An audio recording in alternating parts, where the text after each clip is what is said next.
Let's continue with business studies. So guys, we'll continue with internal trade and we had done two types of internal trade. एक तो होता है wholesalers, wholesale trading, दूसरी retail trading. ठीक है, तो हमने वो डिटेल में पढ़ लिया. अब हम करेंगे टाइप्स ऑफ रिटेलर्स. ये भी दो तरह के होते हैं, एक तो आइटिनरेंट रिटेलर्स, दूसरे फिक्स्ड शॉप रिटेलर्स. नाम से ही पता चल रहा, अगर ये फिक्स्ड है तो ये जो आइटिनरेंट रिटेलर्स होते, they keep moving from one place to another. अपनी जगह जो सेल करने की है अल्टीमेट कंज्यूमर्स तक की, वो उनकी चेंज होती रहती है. और दूसरी बात, ये ट्रेड्स में आ जाएगा. इन जनरल भी आप पैरा फॉर्म में दे सकते हो, बट पॉइंट्स में दोगे तो it will be more impressive, right.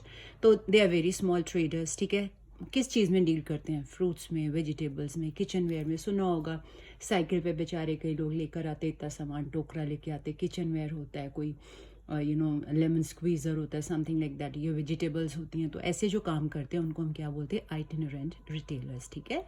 और दूसरी बात, ये door to door service provide करते हैं. आपके घर के बाहर खड़े होकर आपको जो भी चाहिए वो बेचते हैं. ठीक है. And they keep limited inventory usually. Obviously बेचारे स्मॉल ट्रेडर्स हैं, पैसा कम है इन्वेस्ट करने के लिए, तो वो थोड़ी चीज़ परचेज करते हैं और जिसको यूजुअली घर में ही रखा जाता है. ठीक है. और ये सारे जो ट्रेड्स हैं ना, जब भी हम टाइप्स करेंगे ना आइटिनरेंट रिटेलर्स की, आप ये सारी चीज़ें इनमें यूज़ कर सकते हो, because these are the common trades. और ये जो हैं वन बाय वन है, तो आप इनको ही, क्योंकि आपको लैंग्वेज जब एक बार याद हो गई, वर्ड्स याद हो गई, यू कैन यूज़ एनीवेयर, तो आपका अपने आप बहुत अच्छा डिटेल में बन जाएगा आंसर, राइट. अब टाइप जो होती है आइटिनरेंट रिटेलर्स की, उसमें सबसे पहले आते हैं पेडलर्स एंड हॉकर्स. हॉकर्स का मतलब आपको पता है, ठीक है ना, कौन होता है आवाज़ें दे दे के जो बुलाते हैं? पेडलर्स. यानी कि ये जाते हैं साइकिल पे लेके जाते हैं, कार्ट्स पे लेके जाते हैं. ठीक है, इस तरह से या अपने हेड्स पे भी रख के कई लोग लेके जाते हैं. ठीक है. तो पेटी ट्रेडर्स मतलब बहुत छोटे स्केल के लोग होते हैं जो कि door to door service provide करते हैं, और फ्रूट्स, वेजिटेबल्स, पेरिशेबल थिंग्स या कुकर दैट किचन वेयर या टॉयलेटरीज में दे डील इन. उसके बाद जो क्वालिटी ऑफ गुड्स है वो अप टू द मार्क ज़रूरी नहीं हो भी सकती है, may not be. Okay. And carry कैसे करते प्रोडक्ट्स को मैंने बताया. बाइसिकल हो सकता है, सिर पे रख के जा सकते हैं, कार्ट्स पे लेके जा सकते हैं. ठीक है. और कहाँ पे ये लोग अवेलेबल होते हैं? यूजुअली आपको मिलेंगे किसी मल्टीपल स्टोर के बाहर या सिनेमा थिएटर्स के बाहर. ऐसे लोग आपको, या स्कूल्स के बाहर मिल सकते हैं आपको. ठीक है. अब हम बात करेंगे मार्केट ट्रेडर्स की. ठीक है. क्या है कि वो अपनी शॉप्स जो हैं यूजुअली फिक्स्ड डेज पे खोलते हैं. ऐसे नहीं है कि पूरा वीक में, जैसे यूजुअली संडे को मार्केट्स नहीं खुलती हैं तो संडेज को खोल लेते हैं. ठीक है. इस तरह से कोई फिक्स डेज, कोई मंडे भी रख सकता है, कोई थर्सडे डे रख सकता है, कुछ भी रख सकता है. यूजुअली संडेज को करा जाता है. ठीक है. और वो एक पर्टिकुलर लाइन में करते हैं, जैसे रेडीमेड क्लोथ्स हो सकते हैं, हॉजरी हो सकता है, या किचन वेयर हो सकता है, राइट. उसके बाद जो कंज्यूमर्स इसमें कवर होते हैं वो कौन कौन से होते हैं? लोअर इनकम ग्रुप के, जिनके पास ज़्यादा पैसे नहीं होते, क्योंकि ये बहुत चीपर रेट्स पे चीज़ें बेचते हैं. ठीक है. तो मैंने जैसे कि अभी बताया कि ये चीप कंज्यूमर आइटम्स, यानी कि जो चीज़ें आराम से मतलब इजीली लेस प्राइस पे मिलती हैं, उनमें वो डील करते हैं. पर इनका एक पर्टिकुलर डे होता है, every day they don't open. Okay. Next हमारे पास है स्ट्रीट ट्रेडर्स, जिनको हम पेमेंट वेंडर्स भी बोल देते हैं. ये कौन होते हैं? ठीक है. ये ना जहाँ पे बहुत सारे लोग इकट्ठा होते हैं ना, ह्यूज मासेस, जहाँ पे वहाँ पे नज़र आते हैं. मैं बताती हूँ आपको. ह्यूज मासेस, बहुत सारे लोग, जैसे मैंने अभी आपको सिनेमा थिएटर्स की बात की, वो हो सकता है, या रेलवे स्टेशन बेसिकली, या बस स्टैंड के बाहर. ठीक है. तो ऐसी जगह पे, एक पर्टिकुलर जगह पे जहाँ बहुत सारे लोग मिलते हैं ना, वहाँ ये खड़े होते हैं. ठीक है. और ये डील करते हैं यूजुअली स्टेशनरी में, ईटेबल्स में. ठीक है. और हर्बल मेडिसिन में. सुना होगा पेट में दर्द है, ये है, वो है, वटेवर, तो आप ये लो. ठीक है. ये सब तो आप सुनते ही हो जी. ठीक है. कभी बस में आपने ट्रेवल किया हो तो, लोकल बस में, राइट. एंड इवन ट्रेन भी, आई वोंट से लोकल वाली, मतलब पैसेंजर ट्रेन में, चलो हुएवर, वैसे यूजुअली हम लोग नहीं जाते, बट इन जनरल आपने सुना होगा, देखते हैं हम तो चीज़ें लेके आते हैं, बेचते हैं. तो दे आर स्ट्रीट ट्रेडर्स. कहने को तो स्ट्रीट ट्रेडर्स है, पर इनकी एक पर्टिकुलर जगह होती है जहाँ पे बहुत सारे मासेस होते हैं. ठीक है. ये यूजुअली एक फिक्स प्लेस पे रहते हैं, ज़्यादातर इधर उधर नहीं घूमते हैं. उसी प्लेस पे, अलग अलग जैसे जगह पे, उसी पर्टिकुलर लोकेलिटी में ही कहीं ना कहीं नज़र आ जाते हैं. ठीक है.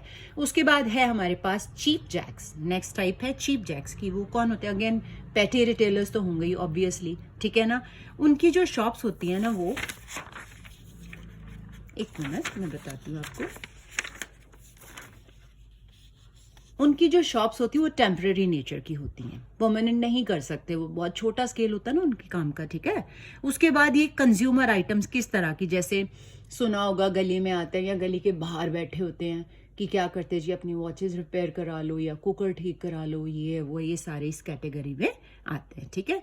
तो ये तो थे हमारे आइटिनरेंट रिटेलर्स। अब हम सेकंड टाइप करेंगे फिक्स्ड शॉप रिटेलर्स। इससे आपको मीनिंग तो पता चल ही गया कि इनकी एक फिक्स जगह होती है, शॉप्स खुली होती हैं, और ये शॉप्स जो है आपके पर्टिकुलर एरिया में भी हो सकती है, मेन मार्केट प्लेस पे भी हो सकती हैं, ठीक है। अब इसके फीचर्स यानी कैरेक्टरिस्टिक्स क्या है, कॉमन है, बाकी इनकी भी हम जब टाइप्स करेंगे तो इन सबको वहां पे आप यूज कर सकते हो, it will be easier for you, ठीक है। सबसे पहले अनलाइक आइटिनरेंट रिटेलर्स, मतलब उनकी तरह ऐसा नहीं, क्या होता है उनकी एक फिक्स्ड शॉप होती है पर्टिकुलर एरिया में, और उनका जो थोड़ा स्केल है बेचने का कंपैरेटिवली ज़्यादा होता है, ठीक है। रिसोर्सेज भी उनके पास थोड़े ज़्यादा होते हैं, ठीक है। ये डील करते हैं दोनों तरह की आइटम्स में, वेजिटेबल्स भी बेच सकते हैं, साथ में ग्रोसरी की चीज़ें भी बेच सकते हैं, तो कुछ भी कर सकते हैं, किसी भी पर्टिकुलर लाइन में नहीं करते हैं, ठीक है। और ये जो सर्विसेज प्रोवाइड करते हैं ना, होम डिलीवरी या डोर टू डोर सर्विस, या मतलब टेलीफोनिक ऑर्डर्स वगैरह, या रिटर्न ईजी हो जाए, या क्रेडिट अलाउ करना, ये सारी चीज़ें प्रोवाइड करते हैं जिससे they win the hearts of the consumers, understood. अब जो types of fixed shop retailers है उनमें सबसे पहले क्या आएगा, स्मॉल शॉपकीपर्स, फिर लार्ज रिटेलर्स। इसकी भी 2 टाइप्स हैं। सबसे पहले हम बात करेंगे स्मॉल शॉपकीपर्स की। चिल्ड्रन, इसमें फर्स्ट टाइप आएगी, डोंट माइंड अगर मैं चिल्ड्रन बोल दूं, मेरे तो आप बच्चे हो, but anyway because you are grown up, guys कह सकती हूँ जनरल स्टोर्स। चलो जी इसकी बात करते हैं। जनरल स्टोर्स के सारे वही फीचर्स है जो मैंने आपको अभी बताए हैं, वही उनको थोड़ा सा मोल्ड किया गया है। यही है कि ये लोकल मार्केट में होते हैं, नियर रेजिडेंशियल एरियाज में होते हैं, और क्या ये मीट करते हैं day to day requirements of the consumers. जैसे दवाइयों की शॉप्स होती, केमिस्ट शॉप होती है, ठीक है ना, ग्रोसरी की होती हैं, वेजिटेबल वेंडर्स वगैरह एक शॉप में बैठे होते हैं, सारे इसी कैटेगरी में आते हैं। और जो ये सर्विसेज प्रोवाइड करते हैं ना, जैसे घर में चीज़ पहुंचा देना या फ़ोन पे ऑर्डर दे देना, ये सारी चीज़ें क्या करती हैं, अगेन कंज्यूमर्स का ट्रस्ट क्या है, विन कर लेती हैं, ठीक है। तो ये इस जनरल स्टोर्स में बेसिकली यही आता है, ठीक है। पर्टिकुलर काइंड में काम नहीं करते कि जैसे वेजिटेबल्स रखे तो फ्रूट्स नहीं रखने, इसके साथ वो अचार भी रख सकते हैं, कुछ भी हो सकता है जनरल स्टोर में, ठीक है। उसके बाद स्पेशलिटी शॉप्स, आपको मतलब पता चल गया होगा कि इसे पर्टिकुलर काइंड में, जैसे मैं केमिस्ट की बात करती हूँ तो वो हम इस दोनों कैटेगरी में ले सकते हैं, क्योंकि केमिस्ट वाला भी और बहुत सारी चीज़ें कॉस्मेटिक्स भी रख लेते हैं, ठीक है। तो जैसे स्पेशलिटी शॉप्स बेसिकली स्पेशल कोई खास चीज़ के लिए वो करते हैं, जैसे मैंने आपको केमिस्ट का बोला है, ठीक है। और क्या हो सकता है, स्कूल यूनिफॉर्म्स जैसे शॉप्स होती हैं, ठीक है, इलेक्ट्रॉनिक्स की होती हैं, आजकल तो मोबाइल्स की भी होती हैं, ठीक है। तो वो स्पेशलिटी शॉप्स होती हैं, ठीक है। और ये कहाँ पे अवेलेबल होती हैं, जहाँ पे लार्ज मासेस को अट्रैक्ट किया जाए। बेसिकली ये मार्केट में होती है, नियर रेजिडेंशियल एरियाज नहीं होती यूजुअली, ठीक है। नेक्स्ट हमारे पास है स्ट्रीट स्टॉल होल्डर्स। बात हो रही है स्ट्रीट स्टॉल होल्डर्स की। स्ट्रीट से ही आपको पता चल गया होगा ये कहाँ पे होते हैं, बेसिकली क्रॉसिंग्स पे होते हैं स्ट्रीट्स की, ठीक है, अवेलेबल होते हैं यूजुअली, ठीक है। और जहाँ से बहुत सारे पासेस बाय निकल रहे हो फ्लोटिंग बेसिस पे। फ्लोटिंग मीन्स की ज़रूरी नहीं रेजिडेंशियल एरिया कवर करे, जो आते जाते घूमते फिरते आ जाते हैं उनके लिए भी ये अवेलेबल है, ठीक है। और ये यूजुअली डील करते हैं हॉजरी प्रोडक्ट्स में, सिगरेट्स में, सॉफ्ट ड्रिंक्स में। आपने देखा हो आपके घरों के बाहर ऐसे क्रॉसिंग्स पे लोग बैठे होते हैं बेचने के लिए, राइट। तो ये सप्लाईज कहाँ से लेते हैं, यूजुअली होलसेलर से भी ले सकते हैं और लोकल सप्लायर से भी ले सकते हैं, मतलब यूजुअली इनके पास ब्रांडेड चीज़ें हो, ठीक है ना। उसके बाद ये जो एरिया कवर करते हैं वो स्मॉल ही होता है। ऑब्वियसली कुछ रेजिडेंशियल जैसे मैंने बोला फ्लोटिंग कस्टमर्स हो सकते हैं, तो इनका जो एरिया कवर होता है स्मॉल होता है कंपैरेटिवली। और क्योंकि ये कन्वीनियंट सर्विसेज प्रोवाइड करते हैं, क्योंकि पास होते हैं, तो convenient services in the sense कि इजीली अवेलेबल हो जाती हैं हर चीज़ें, ठीक है ना। अगर कोई रेजिडेंशियल एरिया है पास में तो क्रेडिट फैसिलिटी मिल सकती है, फिर वही बात टेलीफोनिक ऑर्डर हो सकता है। तो वही पुरानी फीचर्स जो मैंने आपको पीछे बताई, नॉट पुरानी मतलब पीछे वाली जो बताई हैं लेटर वंस, वो सारी आप इनमें यूज़ कर सकते हो, ठीक है। नेक्स्ट है second hand goods shop. Obviously नाम से ही पता चल रहा है कि जो चीज़ें नई नहीं होती, कभी यूज़ की हुई हो, उनको सेकेंड हैंड गुड्स बोल देते हैं, उनकी भी शॉप होती है। तो किसी भी तरह की हो सकती है, पुराने बैग्स हो सकते हैं, वॉचेज हो सकते हैं, कार्स हो सकती हैं, बड़ी से लेके छोटी, छोटी से छोटी लेके बड़ी से बड़ी चीज़ हो सकती है, तो कुछ भी हो सकता है। तो इसके मतलब मेन फीचर्स क्या हैं, सबसे पहले they deal in second hand things obviously, ठीक है। एंटीक पीसेस भी रखते हैं ये, एंटीक पीसेस रखते हैं जो अगर आप बड़े बड़े स्टोर से लोगे तो बहुत ही एक्सपेंसिव होते हैं, पर इनके पास इजीली अवेलेबल हमें एट चीपर रेट्स पे मिल जाते हैं, ठीक है। बुक्स भी हो सकती है, कुछ भी हो सकता है, क्योंकि कंपैरेटिवली ये चीपर होती हैं तो इनका जो कस्टमर कवरेज होता है ना वो काफ़ी बड़ा हो जाता है कंपैरेटिवली, ठीक है।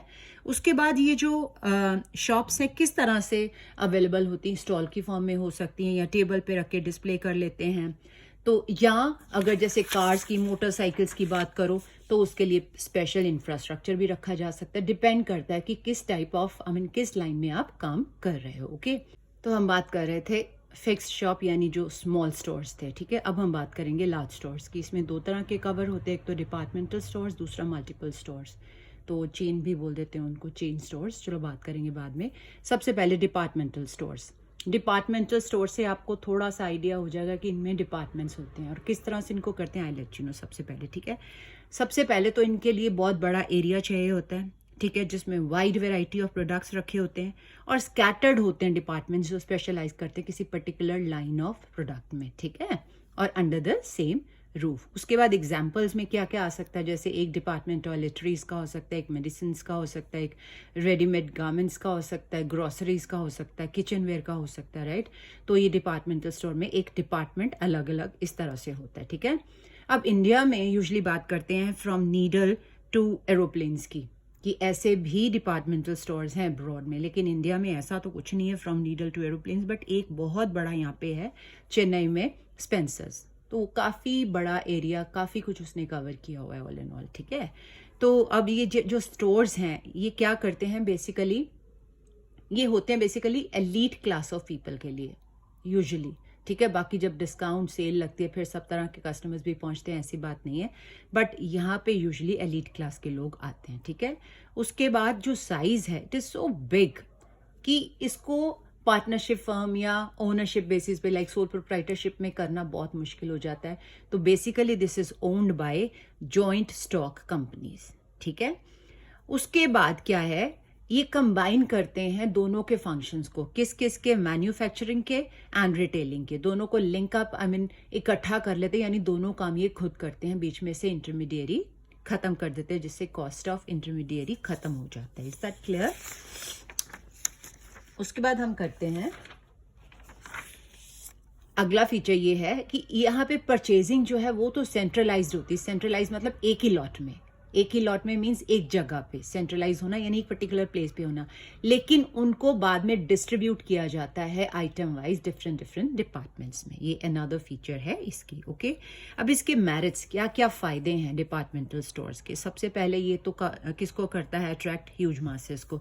तो आप इसको ये कोटेशन दे सकते हो, अट्रैक्ट ह्यूज मासेस। मैंने इजी करने के लिए ऐसे कर दिया है, ठीक है, क्योंकि सेंट्रल लोकेशन पे होता है। और मेरिट इसका क्या होता है, गिव कन्वीनियंस। अब आप इसको अंडरलाइन कर सकते हो, कन्वीनियंस इन बाइंग। कैसे, अब इतना बड़ा डिपार्टमेंटल स्टोर है, मोस्ट ऑफ द नीड्स जो है कंज्यूमर्स की यहीं पे खत्म हो जाती हैं, ठीक है ना। उसके बाद नेक्स्ट है usually they earn interest of consumers. अब इंटरेस्ट ऑफ कंज्यूमर्स का को हमने इंक्रीज करना, वो कैसे होगा, ऑब्वियसली जब ये फैसिलिटीज प्रोवाइड करेंगे, टेलीफोन पे ऑर्डर लेंगे, ये भी लेते हैं, ठीक है, क्रेडिट भी ग्रांट कर सकते हैं, डिपेंड करता है पॉलिसी पे, कुछ रेगुलर कस्टमर्स के लिए, और स्पेशली जो पोस्ट सेल्स सर्विसेज होते हैं वो बहुत इंपॉर्टेंट होती है। तो इससे क्या होता है, कंज्यूमर्स को कंटेंटमेंट आती है और ट्रस्ट बन जाता है, ठीक है। अब क्योंकि यहाँ पे जो बाइंग है स्टोर की बल्क में होती है, बताया ना बीच में लिंक कोई नहीं होता, तो वो क्या अवेल करते हैं, लार्ज स्केल इकोनॉमीज की, ज़्यादा चीज़ परचेज करने के क्या क्या फ़ायदे हो सकते हैं उनको अवेल करते हैं। उसके बाद क्योंकि डिपार्टमेंटल स्टोर्स का लार्ज स्केल होता है तो प्रॉफिट मार्जिन भी कंपैरेटिवली ज़्यादा होता है, अगर आपकी जो सेल्स है वो नॉर्मल होती हैं, नॉर्मल से ज़्यादा होती हैं, ठीक है। तो उससे क्या होगा कि अगर कैपिटल जो है प्रॉफिट मार्जिन जो है बहुत ज़्यादा है, तो एडवर्टीजमेंट करना या सेल प्रमोशन करना, इनके जो खर्चे आराम से कवर अप करे जा सकते हैं प्रॉफिट मार्जिन में, ओके। अब इनकी लिमिटेशंस की बात करते हैं डिपार्टमेंटल स्टोर्स की। सबसे पहले तो ये पर्सनल अटेंशन नहीं दे पाते, क्योंकि सेल्फ सर्विस का सिस्टम होता है, इतना बड़ा स्टोर है कि हर किसी को एक बास्केट लेनी पड़ती है, उसमें they keep throwing the things and get the bill later. उसके बाद इसका operating cost, huge operating cost है।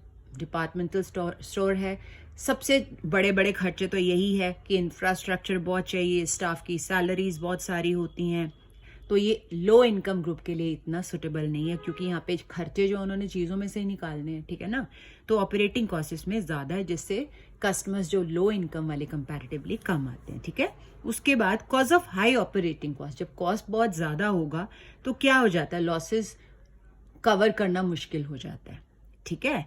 जैसे सेल्स इतना नहीं बूस्ट हो पा रही हैं या लोग कम आ रहे हैं, फिक्स्ड एक्सपेंसेस तो करने ही पड़ते हैं ना, इंफ्रास्ट्रक्चर का सपोज रेंट देना पड़ता है, या सैलरीज की स्टाफ की सैलरीज तो देनी ही पड़ती हैं, या इलेक्ट्रिसिटी कॉस्ट तो देना ही पड़ता है। मतलब ऑल इन ऑल वो जो ऑपरेटिंग कॉस्ट है उनको कवर अप करना कई बार मुश्किल हो जाता है, ठीक है।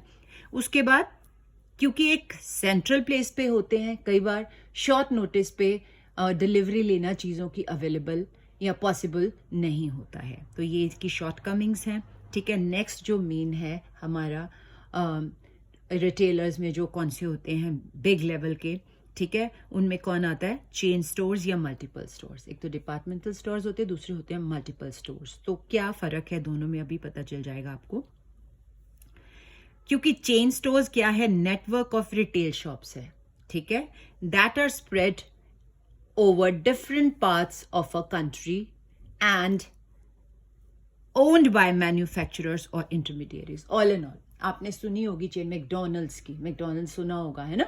तो है तो ये ब्रॉड की कंपनी, तो इंडिया में भी ऑलमोस्ट आप अमृतसर में ही देखोगे एक से ज़्यादा ही ब्रांचेस होंगी, लाइक।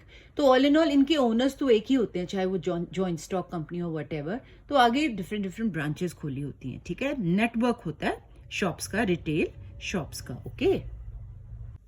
मल्टीपल स्टोर्स ना बेसिकली डील करता है स्टैंडर्डाइज्ड या ब्रांडेड कंज्यूमर प्रोडक्ट्स पे।